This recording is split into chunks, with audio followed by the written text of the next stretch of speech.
Welcome to The Audible, presented by Trader Joe's. I'm Ralph Russo from The Athletic, joined by my colleague, Bruce Feldman, and by my friend, my frenemy, never quite co-worker, but a dear person in my heart, Ari Wasserman. just a person I love and admire. Ari Wasserman today joins us. He is from On3. He is from the Andy and Ari show. You can hear that every freaking day. They do podcasts pretty much every day. If there's a day during the college football season, most likely you can catch a podcast with Andy Staples and Ari Wasserman. Ari, thanks for filling in for Stu today. Thanks for joining us. It's great to have you here.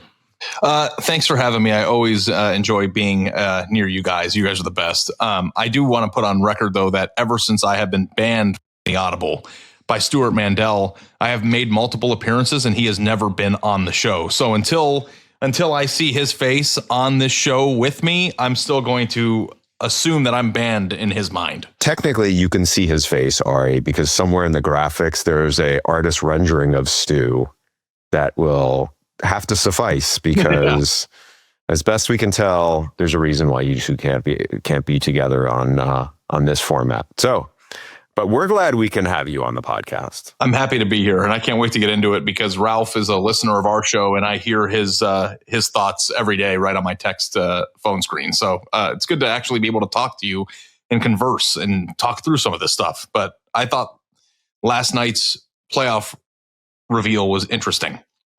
I'm just going to have you go. And frankly, I'm going to sit out a little bit, frankly, because Bruce, people heard from me last night and they heard from Stu last night. Bruce, you weren't on the show to talk about the playoff rankings. I know, Ari, you had your own platform, but we're going to bring you new to our audience.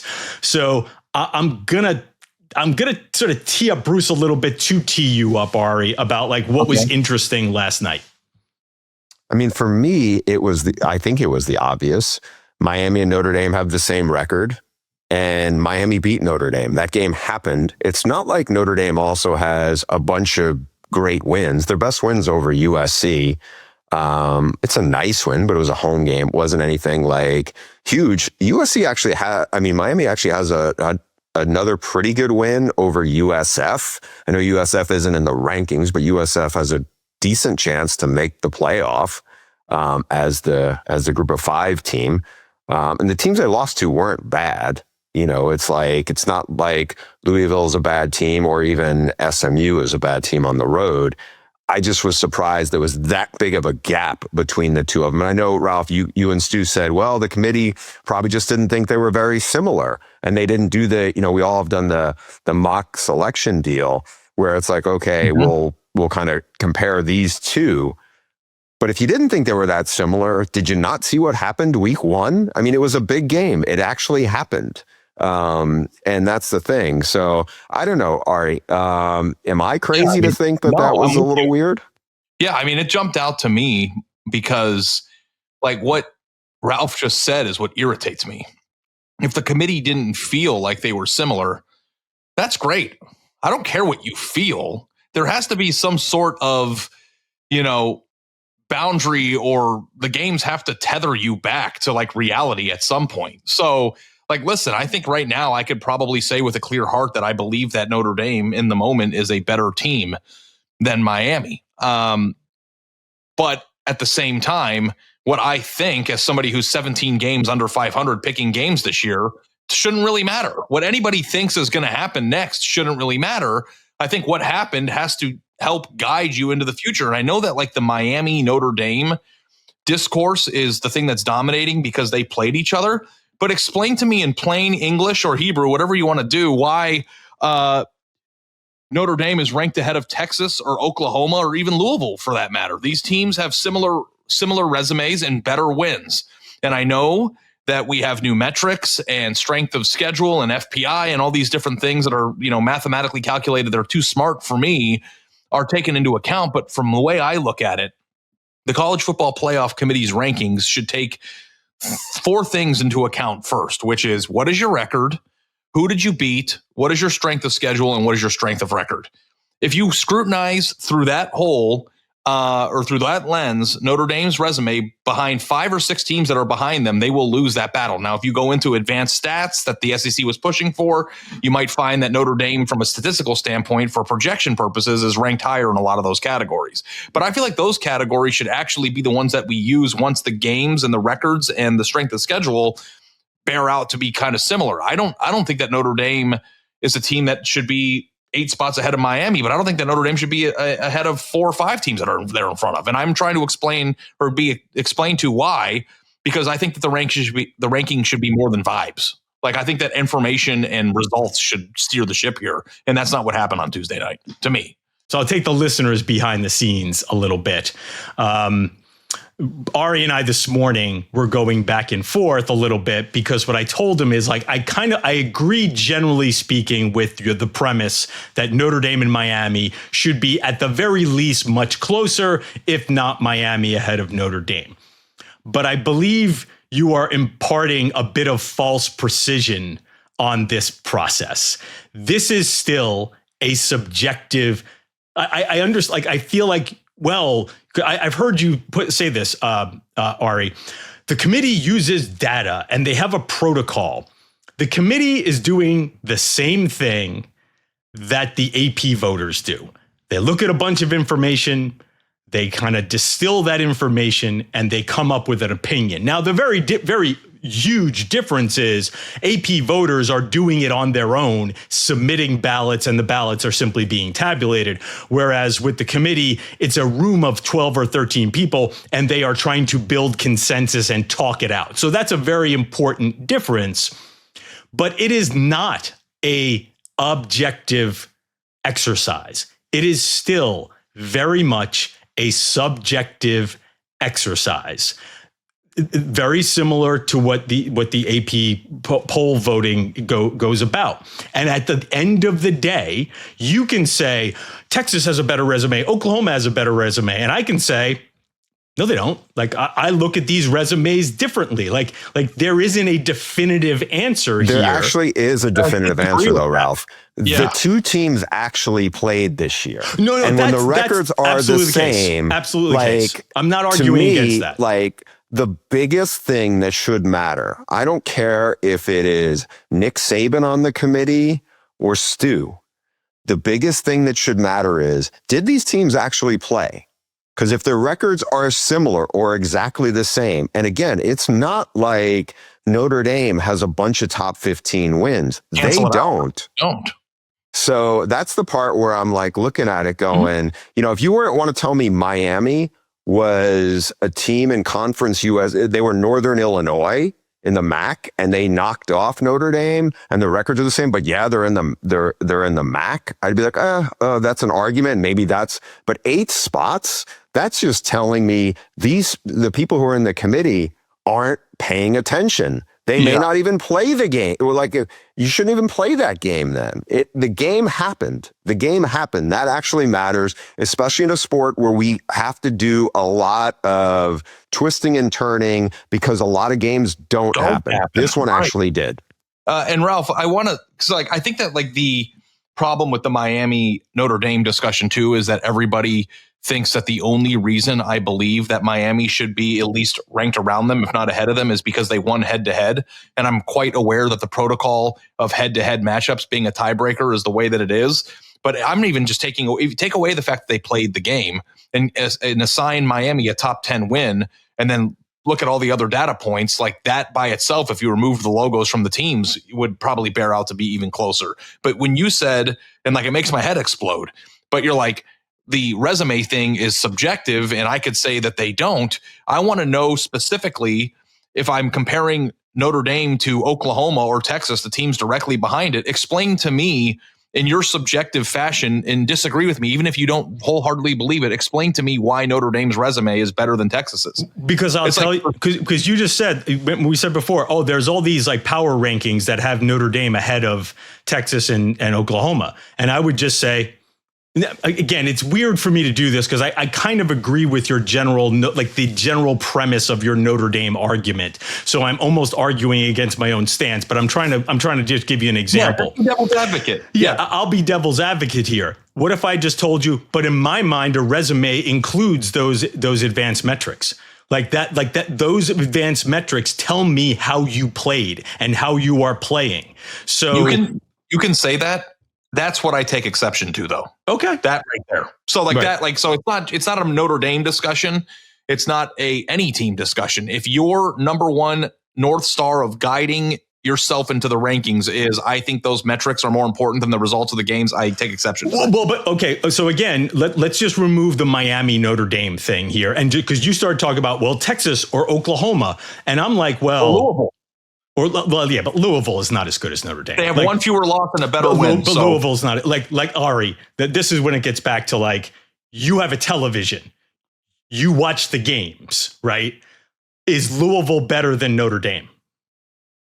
No. Okay, but that's again, it. So stop. So let's just stop. At a certain point, and I'll throw it to Bruce, and I don't want to dominate the conversation. At a certain point, there has to be. I'll stick with Ari. You're the guest. There has to be a little bit of eye test here. I mean, we talked about this on our show a couple of days ago when we were talking about should Indiana or Ohio State be number one, and I'm like, the problem is I can watch Ohio State play football. So all this other resume stuff is great, but Ohio State's the best team in the country. Well, and I take exception to that too, because part of me is I agree with you. I covered Ohio State. I know how good they are. I think Indiana should have been number one because they're playing games and they're accumulating results that should be taken into account first and foremost. I think all those data points are important, and I think that we should use them, especially in consideration when resumes are very similar or, you have the same amount of quality wins. But why are this idea of, and let's just go back to the Louisville thing for a discussion for a second. They are, in your mind, undoubtedly better or worse than Notre Dame. You have made that decision right now. You have eyes. You watch it on TV. You've thought about it. Because I need to. Because I'm told to. I need to make that decision. Right. I need to make a decision between those two, and there's enough data points there that just one loss when Louisville has lost to Virginia. And Notre Dame has lost to, by 4 points, Texas A&M and Miami. That means something too. I'm not a big quality loss guy, but you could see them play in those games against high level teams and play really well. I just push back at the assertion that there's no doubt that Louisville would lose to Notre Dame. Of course, there's not any doubt. But I have to make a decision between those two teams, and so. And you're leaning on data that's not wins, loss, and who you beat. Yeah, because there's a whole bunch of other data that suggests that Notre Dame is playing better than Louisville. Can I make Notre Dame has played better than Louisville. Please do, Bruce. I don't want to dominate. I don't want to box you out here. So. One thing that I think is factoring into this, to go back to the actual head-to-head game that happened versus, 8-spot difference with the same record, I think there's two pieces of this that we're not getting into. And it's not supposed to be this way, but you can't not think it, which is it's not everything that happened in 2025. Notre Dame played for the national title last year, albeit with a different quarterback. Miami, we saw them kind of implode with a better quarterback, different defense, a different defensive coordinator. But if I said to you, Ralph, and I wouldn't even have to give you truth serum to do this. If I said to you, do you trust Mario Cristobal as a head coach? You don't even have to answer that because I could read your mind, right? That's the thing. And I think what happens is people look at it, because I watched a lot of the BC Notre Dame game.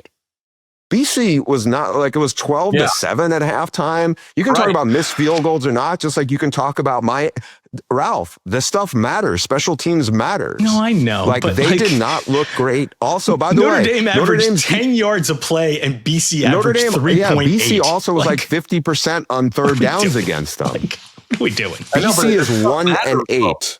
I agree with him. So here's my hope. Okay.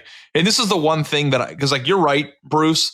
And I hope that last year doesn't play into a factor, because I think this Miami team is a completely different team with a much better front seven on both sides of the ball. And I think it's constructed in a way that can be physically equipped to compete in a way that last year's team wouldn't. So anything that happened last year should not take into account. But let me just. But I think it does, Ari. I think it's human nature for people just like Ralph, who was saying, I saw it. Like, no, Ralph, you're reflective of the rest of the AP top 25 voters and the elites in that room. Dude, I had Miami 10th this week ahead of Notre Dame, just to be certain. So okay. I'm arguing a point that I didn't even go through with. But Ralph, you're just trying to make the point that I'm misrepresenting the way that the committee works. And yes. I think that, I understand what you're saying. I also disagree fundamentally with the assertion that they haven't been used, or they haven't there hasn't been a left and a right, and they've existed in the middle of those two things for the last 11 years. Last night, I thought was the largest departure from the results of the games into a ranking that I've seen in the entire time. Now, maybe the Michigan State example that you gave earlier was, so this is my only hope. And I wanted to ask you guys this because I'm curious to know what you think. So I got on the call last night and asked Mac Rhodes, a question about how far can you lean on eye test and vibes more so than the actual data in front of you when making the rankings. And I think it's interesting. But the one knock that we've heard about Miami for the past, week and last night when Mac Rhodes talked about them was that they're wildly inconsistent, right? And obviously in the moment, having lost 2 of 3, you probably feel way less good about them from a moving forward standpoint than you would Notre Dame, who's won 6 in a row. But if Miami wins 4 games in a row and finishes 10-2, and if Notre Dame finishes 10-2 against their schedule, and Miami's number 1 win, which is head-to-head over Notre Dame, which will be all but certainly a top 10 win at the time that Notre Dame will not have. When push comes to shove, I don't care if they got it wrong on Tuesday night. The only thing I care about is them getting it right on the last one. Will Miami be left out at the end of the road, riding a 4-game winning streak and a head-to-head win over Notre Dame in the last week of the year when these guys cut closer together? They can get it wrong on Tuesday, but do you think they're going to get it wrong at the end? I think, Ari, to answer your question, I think you make a good point. I think they will get it wrong because I feel like once they've established a thought pattern, it's hard for however many people are doing it, but especially the people in that room, to get off that track, right? Because it's not like Miami, they're going to play Pitt, who also has, Georgia Tech, and they have Notre Dame, right? So there's a team that maybe they'll be 7-5. I think if they lose all 3, right? That's what they would be. That win won't carry a ton of weight, even if it's on the road. But I think, Ari, what you're saying, and I think what you're inferring is they won't change that, they were inconsistent in late October, right? That's kind of what that was, late October, early November. Data, and you're no longer blinded by what just happened. And you have a month of wins buffering what we just saw on Tuesday. Because then they're going to say they're even further away from the opener, where Miami was much the more physical team in the trenches. I just think, so I believe that it could swing the other way. I do think there's a little recency bias here. By the way, Bruce, I brought up your point about last year when I was on with Cole Kubelik and Greg McElroy this morning, and I literally said, I do wonder how much seeing Miami collapse last year is conjuring up memories of that this year. It should never. It shouldn't, but it's I do wonder. Nature. I think that's what people do. It is human nature. So I think it could flip, because I do think I could see a world in which Miami picks up steam and steamrolls through these last 4 games. And they might be a top 4 team by that point. What if they have a top 5 win at that point? And what I told Bruce even before the show was what if USF is in the playoff, and what if Louisville is the ACC champion and in the playoff 2 more times? Yeah. Right. I think there is a road here for this to flip, but as of right, but it was a weird place to start. I think it's bizarre, and I do this exercise every week, and I know what a few other people on Twitter do, where I go through and I count how many teams are still alive in the college football playoff race starting in November. And I came up with 37 teams, and I saw a few other lists that had 31, 32, and people who were more liberal. And Miami was off some of those other lists. Well, that's crazy. That's crazy. This is November 3rd. they have a top 10 win in the moment, and they are a 2-loss team. Like, how could you unequivocally say that they are eliminated? But if you take last night's rankings at face value, then they are eliminated. Like, if that's where they are, then they aren't going to make it. But that's not true, because Texas can lose and Oklahoma can lose and Louisville, like all these teams in front of them could easily lose. And then all of a sudden, saying essentially, Ralph, that they do not anywhere control their own destiny. 10-2 likely would not be good enough without a lot of help. None of those teams, though. None of those teams with 2 losses control their own destiny. Would you say Notre Dame controls their own destiny? No, I don't think Notre Dame does either. I think everybody with 2 losses is in a little bit of a bind. Right. And here's what's going to happen. It's not a clear path to the playoff. There's too many 10-2 teams. There's no possible way. The only way to get a pure answer to the question we're asking is if there's one spot left and Notre Dame and Miami are the only 2 teams fighting for it, which then I think head to head might actually come into play. The truth of the matter is there's a probably higher likelihood that both teams will get in. But I just lose my mind because I want there to be consistency in thought process. And when you start going off into metrics vibes land, that is a ticket to do whatever you want and then try to explain it after the fact. I want to use the data. That's always been what they do. That's not necessarily a bad thing. They've never once gotten it wrong at the end. There have been certain individual rankings that have driven us crazy. Florida State. That was an unwinnable situation. So if you want to say that I think they made the wrong decision. There's a newspaper article of me saying that they made the wrong decision hanging up in my office right now. But they also would, if they would have gone the other way with it, would have made a lot of other people mad too. That was an unwinnable situation with 5 viable teams. They're all unwinnable though. They're all unwinnable. If it comes down to Notre Dame, Miami, it will in some ways also be unwinnable. I just want to live in a world with reason and fact. Yeah, and that's not the world we live in. veer away from using the actual results of the games and start going into Banana Land, then Banana Land is a long, expansive place where anything can happen and you can rationalize it any way you want. And I'll be honest with you, I actually think Notre Dame is a good enough team if they strike things right to make another run in January. I really, truly believe that.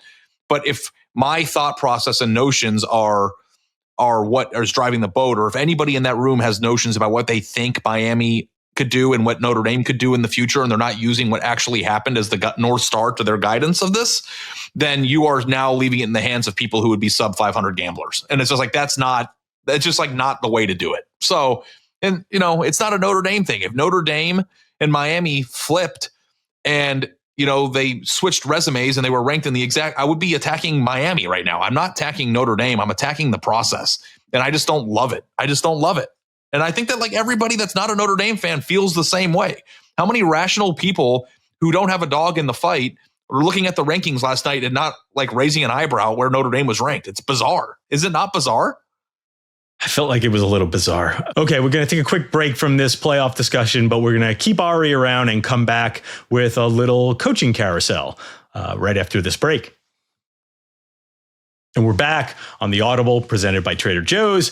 Ari Wasserman joining Bruce and I. Ari is from On3, does a great job with Andy and Ari. You can listen to them every day. So Ari, now that we've toned down a little bit off the playoff, there's a zillion things going on in the coaching carousel. We're not going to keep you too much longer, but give me a 30,000 foot view from you on if you had to say what are the 3 best jobs available. Is it too obvious that it's Penn State, Florida, LSU in some order? And if it is, what is the order? Yeah, I think that's pretty obvious, right? The thought process, Auburn in there somewhere. Maybe. I don't think that I would put Auburn there, although I believe that the ceiling is just as high there. You can win a national title there. I've really struggled with this because my entire foray into national college football coverage was based on recruiting and geography and how many top 5 classes you sign and proximity to talent and all those things. And I know that all of that's changed, right?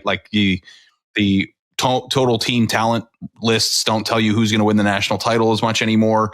How close you are to 5-star players isn't as important because there's a transient nature to the roster building that didn't exist 5 years ago. But still to the core of who I am, LSU is number 1, right? You have a large, passionate fan base. You own an entire state of deep talent high school, players all over the place who dream of playing there. and you probably have the money and resources in order to win at the highest level. So that would be my number one. I would probably put Penn State number two because they have a pretty high ceiling. I think that the Northeast is a very underrated area for talent. I also think that it would be a great transfer destination. And I don't know that the coach's life would be made miserable as soon as it would in Baton Rouge if things get off to a slow start. Though that might be changing with what they just did to James Franklin. Mm-hmm. And then Florida scares me because on the surface, it's like, oh, you're in the state of Florida, you're in the SEC, you have a huge stadium and you're by a bunch of players. But it hasn't worked for anybody in a long, long time. And I think that should scare you. And I don't know what the reason for that is, but LSU and Penn State have reached levels that I think are more easy to duplicate in the short term than Florida would have to do. But the right guy, I think, could win a national title at all three of those places. Can I pivot for a second before Ralph punts you out of here? Sure. Ari, here's what I got for you. Give us your biggest pet peeve in college football. It could be in college football media. It could be anything. Oh boy. Well, I guess based on what this will be a doozy. What is happening to me in the moment is I cannot stand, and this might just not be a college football thing. It's probably just it's a politics thing. It's a self-reflection thing. I cannot stand that people cannot think if it doesn't serve their best interests. Like you cannot have a conversation in good faith with anybody about anything unless you are confirming what they want to believe. And I can't stand that. Like if you are receiving information that is contrary to what is in the best interest of your favorite team, you can't have a functional conversation. That makes me really, really angry. And I know that fans are supposed to support the teams that they support. And they're supposed to want what's best for their favorite team. And maybe that's part of college football culture. But we are in an unbiased situation where we try to break down the game and try to feed information in an unbiased and educated way to people who refuse to receive it if it doesn't prop up their favorite team. And I can't stand that. Do you think that's more a reflection of the medium that you pretty much are on the most, which I assume is Twitter? And or is it actual, face-to-face interaction if you're out at a game and people recognize you from your show and then they're like, oh, because your nature is you are pretty engaging. So or is it just the social media piece of it, you think? I think if the people who are yelling at me on Twitter were in the same room as me, I could get them to hear me in a way that you can't over Twitter.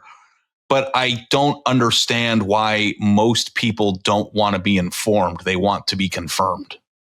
If I were a person that was interested in something or wanted to learn something or was engaged in something, I would want to use the people who do this every day as a resource to broaden my knowledge and understanding of the way things work. And people are not interested in that. And from what I gather now, to your point, Bruce, a lot of that interaction is done on a very toxic website where you don't have a lot of time to explain yourself.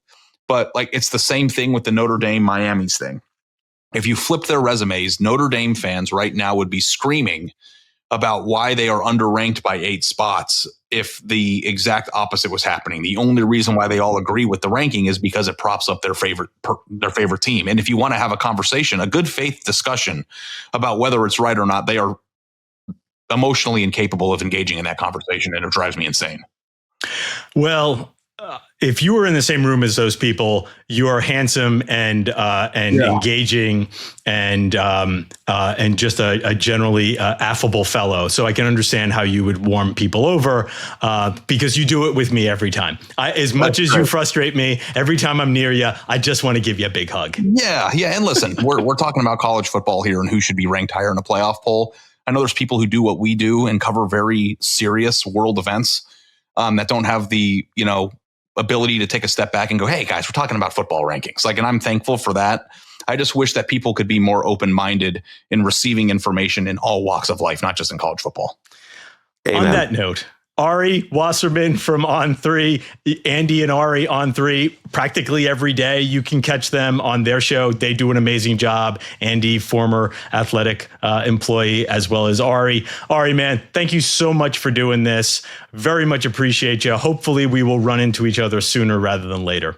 Yeah, I've got a feeling we're going to all be in the same room at some point in the next month. I really appreciate you guys, having me on, and of course, love your show and love you guys. So be well, and thanks again. All right, we're finally getting rid of Ari. We'll say goodbye to our friend, and we're going to come back next and dive into the mailbag with just Bruce and I. Okay, we're back. We're going to get in the mailbag. Remember to send your questions to the audiblepod@gmail.com. Ralph, this first question is really geared towards you. It's from Andy Scott. Can Ralph's formula still work? As you'll remember that Ralph had a concept that he put Stu and I through this thought exercise after our preseason polls were determined before the start of the season. So this is Andy's question. Now that we are 2 months into the season and about to hit the home stretch, it would be interesting for each of you to make an updated playoff prediction using Ralph's formula based off the preseason top 25. Does it still seem like the formula can hit? Ralph, why don't you just do it? Because Ari's eating up a lot of time and Stu's not here. So let's just have you do it. Yeah, what I'll tell you is like it doesn't look like the formula is going to hold very well this year, and it starts at the top, right? The formula was if you have to pick 12 teams, take the preseason rankings, the preseason AP top 25, pick 4 of the top 5 teams in the preseason poll. Well, I can already guarantee we're not getting 4 of the top 5 in the preseason poll because Penn State and Clemson are dead. Now, you could still get Texas, Ohio State, and Georgia, so that's not bad. And then we would say pick 2 teams between 6 and 10.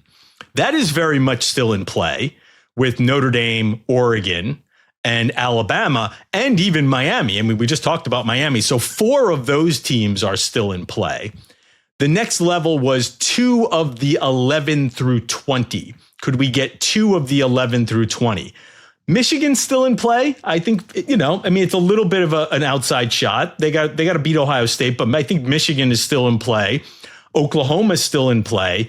But most importantly, Indiana and Texas A&M are still in play. So the formula is doing pretty well.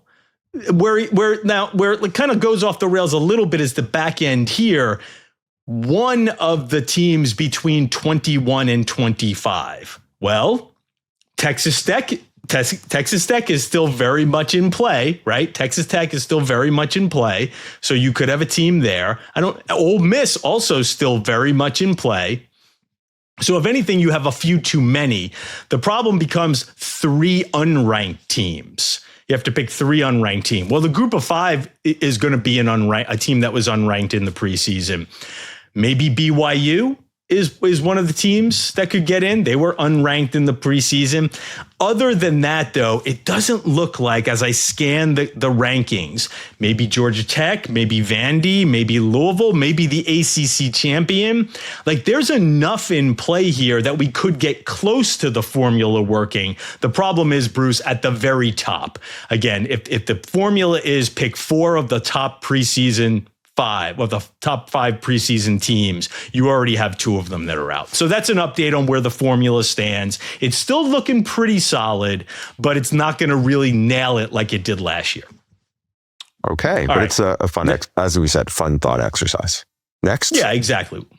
And we'll go back and do it again next year. Okay, next one, we'll throw it towards Bruce. And it comes from Dan in Columbus. Hey, guys, did the Florida State win over Bama do more harm than good for Mike Norvell? If you swap that win for a win at Stanford, are Florida State fans still this upset? It felt like coming into the season, 6-6 was seen as progress, but the win over Bama reset those expectations. Bruce, what do you think about where Florida State stands now and whether it actually hurt Mike Norvell to beat Alabama? If you could swap it, I do think he makes a good point. Now, it's like if they got blown out by Alabama, then you don't know, does the season start to kind of get off the rails to start? I mean, it's hard to kind of take that in a vacuum and not see how it plays out. But they haven't. Now, look, they had a dominant win the other day. There's a chance over Wake Forest. It's a chance for them to kind of build off. And then you look at the resume, they're not going to be a playoff team either way. But I think it's one of those things where if you look at the big picture of it and be like, all right, they got people excited. They hadn't been excited, for whatever it was, 18 months. So at least there's that. But I don't think you can do it in a vacuum. So I get the point. I started to think about it and started to say, yeah, I kind of agree with where he's coming from it. But I just don't know if it holds up when you look at it without that impressive win against the Tide. Do you disagree? Yeah, I'll just say very quickly, I kind of agree where he's coming from. Like, I do think it doesn't make a lot of sense in a vacuum, and you never know the butterfly effect of things. Like, why would beating Alabama hurt you? But I do think the big wins end up being overrun by the very bad losses. And the very bad losses are the things that throw coaching tenures off the rails. And I do think, weirdly, if they were in the same exact spot, but swapped out those two games, I think Norvell, oddly enough, would be in a better spot because it wouldn't be so and have the embarrassment of Alabama of losing to Stanford, and fans would have like dealt with the idea that, hey, well, we're not as good as Alabama. That's okay. All right, what's up next in the mailbag here? Do you want to get into the elderly coaches question? Yeah, I'll fire it at you here. And it's Coach Cignetti. Gentlemen, yeah, sure, we'll take that. Can you explain why Kurt Cignetti didn't get a Power 4 job until he was in his 60s? He was 119 and 35 at 3 lower level jobs. He's now 138 and 37. Yet he got his first big opportunity much closer to the end of the career than the middle. Have there been other prominent coaches who didn't get a significant job until this late in life? Thanks, from David. I think it's for the first part of it, I think it's really a matter of optics. You know, it's hard for a lot of times when ADs are hiring, they're trying to sell energy. You're trying to sell an offensive guy. You're trying to sell young, enthusiastic. And sometimes it's hard to trot out somebody in their early to mid 60s. There's no kind of way around it. That's I think how it gets seen through that prism. But if you look at as the question holds up, I went to look at in terms of just the head coaches who are at the Power 4 level. There's really only 3 other coaches who are even in the same ballpark, and they're not in. Willie Fritz at Houston he got hired at Houston at 64, very much in the same model, been really successful at smaller schools, worked his way up. Then after that, you don't get people in their 60s. You get Lance Leipold, who was in his mid 50s when he got the Kansas job, was wildly successful in the Division III level, then at Buffalo, and then certainly got the Kansas job. He didn't get the Vandy job, by the way. He was a finalist along with Clark Lee, much younger, obviously, a former Vandy player from Nashville. But again, he was 56, not mid 60s. And the other one is also in the state of Kansas, and that's Chris Kleiman at K-State. But he was around 52 when he got the job. And I think it's much different when you're talking about guys in your early 50s, even mid 50s, than mid 60s. The one name that sort of would fit is Casey Keeler, who has done a really nice job at Temple. But I would argue, and Casey Keeler's 66, I would argue that the job he has now at Temple isn't that different from Delaware, the job he used to have, relative to, it's much different than some Power 4 conference in the Big Ten or somewhere else saying, hey, we're going to hire this guy. We know he knows how to coach. But to me, it's just, it comes back to optics, unless there's something else you think that deters people, Ralph. I don't know if this is not necessarily an age thing, but I do think at a certain point in the not too far long ago, ADs got very hesitant to hire down into FCS and lower levels because they just felt like, even to a certain degree G5, like you don't see as many MAC coaches jumping up these days because the Power 5, now Power 4 jobs became so big. I think there was a thought, a conventional wisdom out there, whether it was right or wrong, that this doesn't translate to my job. What you're doing at Elon or James Madison, Holy Cross, is not the same job that you are doing at a Power 5. Now, I think that Cignetti is showing that maybe that is wrong, but I just think that was the reason why you didn't see as much of it. That's separate from the age, but just the whole dipping down and grabbing somebody at lower levels has just not been a very popular thing. One other point, though, that kind of tags on that, which maybe the timing adds. One other significant thing Cignetti did was he took a lot of his best players from James Madison and brought him with him. You wouldn't be able to do that before. Like, one of the names who's attractive for some potential, maybe at Oklahoma State, Eric Morris at North Texas. Eric Morris has a good eye for talent. He's got a really good quarterback at North Texas. Is that does somebody hire him going, hey, you could get some of those good young players, including your quarterback, maybe they could come. We've seen that certainly happen with offensive coordinators. You just haven't seen as many guys come as you had with, 20 dudes from James Madison, it felt like. All right, Bruce, now we got to give out the $12 Trader Joe's gift card. And there's only two of us. So we're back in the position that you and Stu used to be in, where you had nobody to break the tiebreakers. So you go first and we'll figure it out from there. Who should get the gift card this week? The question I was very intriguing, and the thought process behind it was the Mike Norvell question. I really liked it. I don't know. Do you agree with me on that? Yeah, I'll buy that. I like that one too. That definitely, like, when we do the questions and sort of look through before we get on the show, that jumped out to me as like, yes, we should definitely do that one. I love those little hypotheticals. So Dan in Columbus, email. What's the email? theaudiblepod@gmail.com. Email your address to theaudiblepod@gmail.com so we can send you that $12 Trader Joe's gift card. We're really sometime in the next 4 or 5 months, I'll get that one down. I'm still new to the show here. That is the one thing. You're not that. Yeah. Well, I know. You've I'm done definitely probably like not 30 episodes in this. I'm not doing the homework. I'm just not doing the homework. All right, let's get to breakout players, starting with you, Bruce. You've got one from this weekend's biggest game. Yeah. Texas Tech, BYU, Terrence Carter Jr. He, missed a couple of games last month with an ankle injury, came back last week. A tight end who gives them a different dimension. He's almost like a running back with a ball in his hand. He's not like your typical 6'5" tight end. He's more 6'2". He's almost H-back-ish. But he's a playmaker, and I think he could be a problem for BYU this weekend in a big game. All right, I'm going to go with another Big 12 game, and that is Colorado against West Virginia. They're visiting. Now, it's been bad. It's been bad for the Buffaloes, but they're going to turn to Julian Lewis, the 5-star recruit quarterback, see what he can do to maybe get things turned around for Coach Prime. Again, like, I think a lot of people know that this is the future of the program, or maybe the future of somebody's program. But I wanted to bring up Juju Lewis, because he's an interesting prospect, and I think that makes this game interesting, especially against a West Virginia defense that's not very good.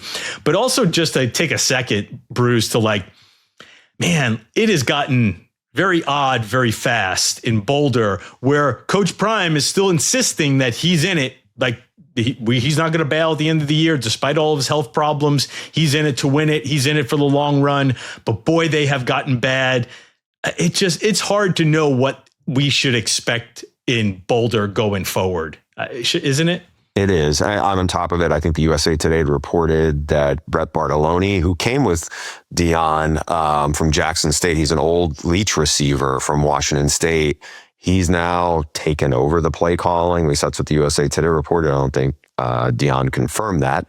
But this is a program that kind of desperately needs some good things to happen. Juju Lewis was, as you said, a big recruit. He still should be in high school. He graduated a year early, was a big recruit, was committed to USC for a while, and then ended up going to Colorado. We'll see, because they've tried a bunch of different things. Ryan Staub, obviously, Caden Salter looked like he was just kind of couldn't even see straight. I think he was under pressure, and just it felt like it has imploded there. Any good news they can happen. Last week, West Virginia got a much needed win because they got a bunch of turnovers. If Colorado can take care of the ball, they probably have a decent shot to stay in this game, which is they haven't been in a game in a while now. Yeah, and again, just so much uncertainty around Coach Prime. Deion Sanders there. Will he or won't be back? I guess we got to take him in his word, right? He keeps saying he will be. I think we all worry about his health and hope that he's in good shape. And I hope that if he is healthy enough to do the job, he comes back to do the job. But it has been a wild 3 years of up and down results in Boulder. We've got to the end. We've gotten to the end. We made it without Stu. We appreciate Ari Wasserman from Andy and Ari on 3 coming on and joining us today and helping us get through this.